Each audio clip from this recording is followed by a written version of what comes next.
Hamas Israel সংঘাত শুরু হওয়ার পর থেকে ইরান ইসরায়েল সরাসরি যুদ্ধে না জড়ালেও পক্ষপাতমূলক ছায়াযুদ্ধ চালিয়ে আসছিল।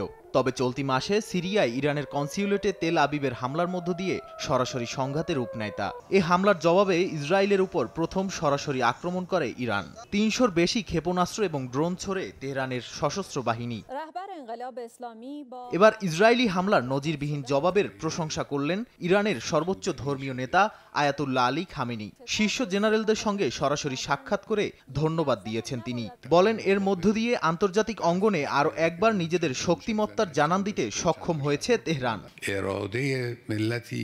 ইসরায়েল এবং তার মিত্রদের হামলা প্রতিহত প্রসঙ্গে খামেনির স্পষ্ট বার্তা, কতগুলো রকেট লক্ষ্যবস্তুতে আঘাত হানতে সক্ষম হয়েছে সেসব আলোচনার ঊর্ধ্বে এই আক্রমণের মধ্য দিয়ে ইরানের সেনাদের দৃঢ়তা, সাহসিকতা এবং সক্ষমতা প্রকাশ্যে এসেছে, যা এই ইস্যুতে সবচেয়ে তাৎপর্যপূর্ণ বলে মনে করেন তিনি।